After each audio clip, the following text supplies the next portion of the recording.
Hey mamas, I am 4 days postpartum, and so I've got some things I want to share with you in hopes that it will help you prepare for that time period as well. So if you're interested in hearing those, stick around. Hi everyone, my name is Leslie. I'm a disciple, wife, mom, and childbirth doula, and this is where I share about all things birth, faith, and family. And today we're going to share a little bit about everything in terms of those aspects because I just had my sweet baby girl. And it has been a roller coaster, but I want to share with you guys some tips, some things that I am doing, some things that I wish I'd remembered earlier to do, all of these things in hopes that it will help one of you, somebody out there, better prepare for their postpartum period as well. Okay, so what was it like, right? Well, immediately postpartum, it's kind of like a daze, to be honest. Her birth was so amazing. It was just, I'm just still in awe of God at how everything played out. It's just absolutely amazing. So if you will be seeing those posts about my testimonial about her birth and stuff like that. So it's somewhere here on the channel. But I want to share with you guys specifically what postpartum has been like. That first 24 hours was really just bonding with baby, resting as much as possible, and just trying my best to take care of me and the baby. Now, I would say then that probably my number one tip for this postpartum period, for the beginning of postpartum, is to figure out your support system. Figure out what you're doing. If you have older children, who's helping with childcare and making sure they're taken care of. If it's just you, but your partner has to go back to work or anything like that, who's helping you? What are you doing in terms of meals? Do you have, make sure you have make sure you're covered for meals, make sure you're covered for childcare, make sure your basic care of the house is covered so that it's not something that is dawning on you during your recovery period, okay? That is my number one tip for the postpartum period, is figure out your support and lean on them, okay? I'm so grateful. Our church brought over, someone from the church brought over some soup. It has just been, my mom has been cooking, my mother-in-law's been here cooking. Like, I am helping with the children. It's all hands on deck, and I'm grateful that I have that. And I know it's not something that everybody has. However, I recommend figuring that out. I'd say that's my number one tip, figuring that out. There are night nurses, there are postpartum doulas, there are, and there are even some of these services and stuff, you can get them for, relatively affordable prices, or even covered by some places. I mean, New York City just started a program where they're covering birth doulas for low-income families, which is absolutely awesome, right? So, figuring out what you can do. I mean, even if it's just, friends coming over and helping, if it's the first baby, there's always a lot of excitement and a lot of people want to come around and help. Leaning on them for some support, hey, if you're going to come see baby, can you throw in a load of laundry, can you bring lunch, all of that stuff.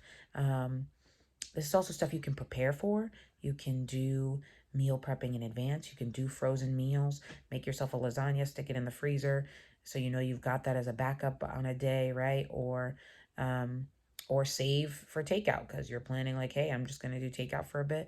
Okay, whatever it is, just figure out your support for postpartum. Number one tip. So, day two and day three, really what took over was breastfeeding. And this brings me to my second tip, okay? So breastfeeding has been a journey. It always is a journey. It's always a learning curve because it's new for baby, right? This is not something that is just like immediate, okay? This is something that takes work. Figuring out how to get a good latch, making sure to do that and not getting all bruised, not letting your nipples get all bruised and abused. just a lot of stuff, right? A lot of pressure that us as moms feel to perform in this area because we want to be able to provide for our babies, all of this stuff. It can get to be a lot. So breastfeeding, I would say, has been uh, my number one challenge postpartum. And I'm a certified breastfeeding counselor. I've practiced this. I've helped other women. I know the things that you're supposed to do. And yet I still needed a refresher. Yet I still needed to go back and rewatch some videos and just get myself, okay, this is how you do this again from the beginning. This is how you get, like, just practice, practice, practice, practice. And so even I have had to do that. And so that's why I recommend just doing that in advance.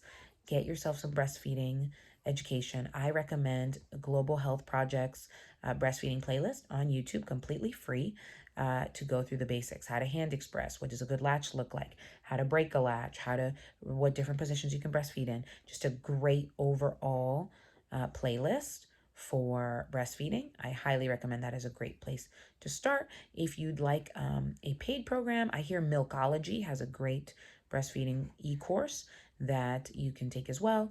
And I would also say check locally. There's probably a breastfeeding group in your neighborhood that meets regularly that would be happy to meet with you and help support you on this journey as well. But again, taking some time to get some breastfeeding education in advance and getting yourself set up for that, highly, highly recommend. That means water bottles everywhere. That means snacks. I leave apples and bananas laying around just so that I've got one nearby for when I am breastfeeding and stuff like that. Peanut butter. I'm telling you, just making sure that you're taking care of your nutrition is very, very important for breastfeeding. And so that ties into number one as well, right? Like making sure your support is set up so that you're fed and that you can rest, right? So whatever that looks like, and then that in doubt affects, without a doubt also affects breastfeeding. Making sure you're relaxed, right? Making sure you're giving yourself grace, being patient with the process, and when in doubt, so you can get the education in advance, but when in doubt also, I would say get an IBCLC, Internationally Board Certified Lactation Consultant, IBCLC for short.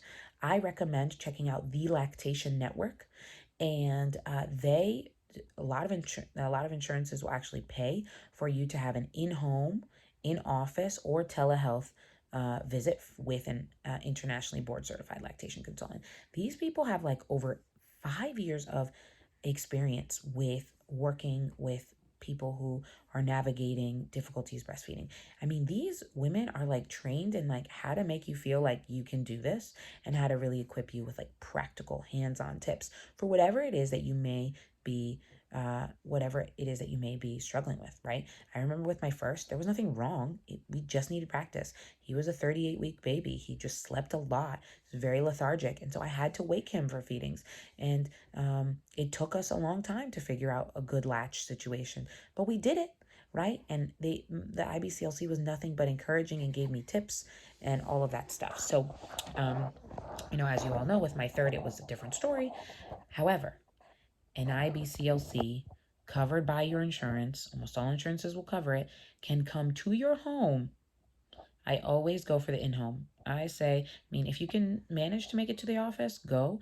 But I would say an in-home IBCLC who comes to you helps you figure out how to navigating breastfeeding in your own space so that when they leave, you're like, oh, yeah, I get here. I use this pillow. I'm going to do this exactly like she taught me, right? Exactly like we practiced. And there is just so much, like, it's like pure gold. Absolutely love it. Highly recommends that. So that is my tip number 2, right? So tip number 1, figure out your support system. Tip number 2, figure out breastfeeding with either, with advanced education in advance, as well as an IBCLC, should you need one, should you want one, postpartum. Listen, y'all, I'm going to sign up to go see to have my IBCLC come see me again. Why?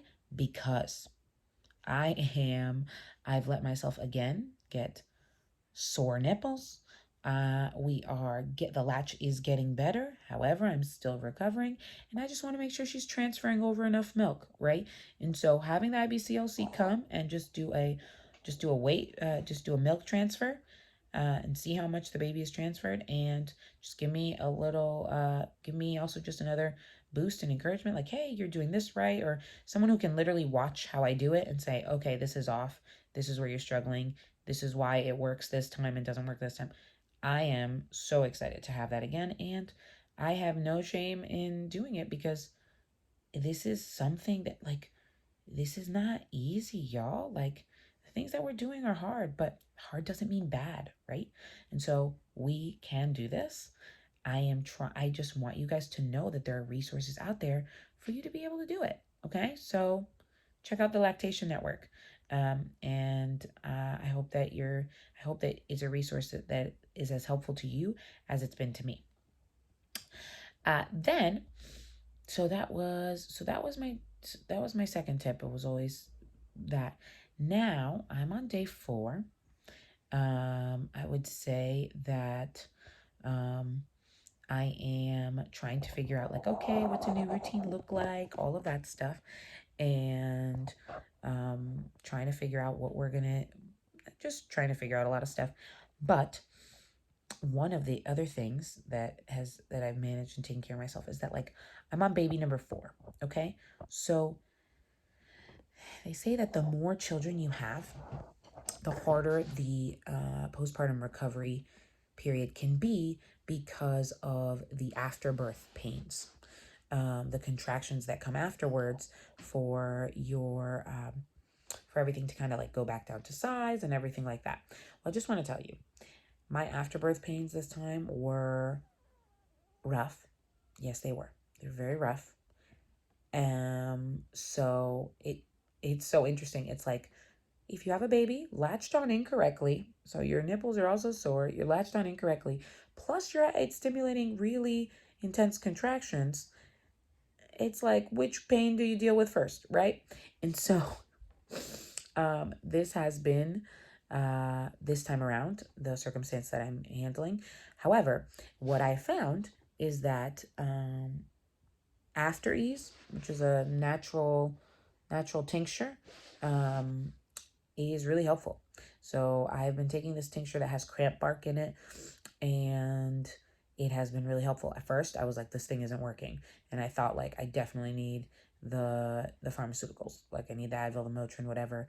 This isn't working. However, there's a limit on how much of that stuff you can take, and I don't really like to take it. So after 24 hours, I was like, I gotta stop using painkillers.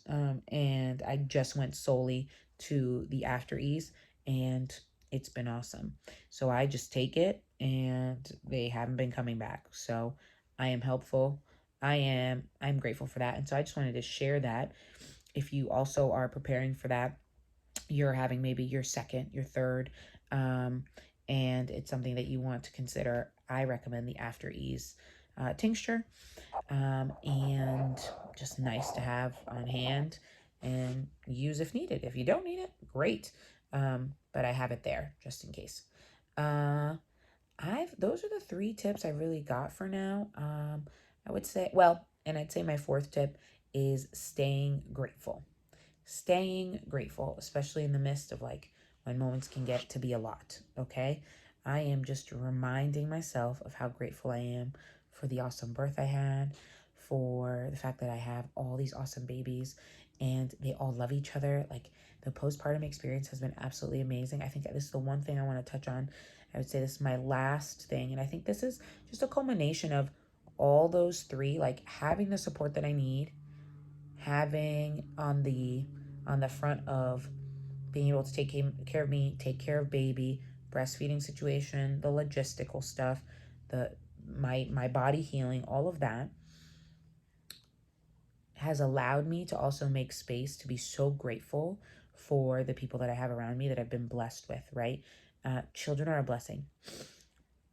And it has been absolutely amazing to me how my children have reacted to having their little sister. All of them love her. They just want to constantly be holding her, be hugging her, be kissing her, all of that. And it's been absolutely amazing. And so it has, while it's hard to sit down and be like, okay, I can have my quiet time the way that I had before in the Word, it's not hard to stop and pray. It's not hard to stop and thank God for what He's doing, or put on a worship song. And those are the things that we need to be doing to keep us going, to keep us strengthened, to keep us reminded of His goodness and His grace during the season. And so I am excited. I am happy. I am recovering quickly, I think. I think I'm recovering very quickly, and I'm really grateful for all the support that's making that possible. And I want that for you guys. I want you to have that support. And so I hope that these, me sharing about my experience, and also these tips will help you in preparing for the best postpartum experience for you and your little one. And please let me know if you think I've missed any, or some additional things that have really worked for you. I'd love to hear them. Share them down below. All right. God bless you, and see you in the next one.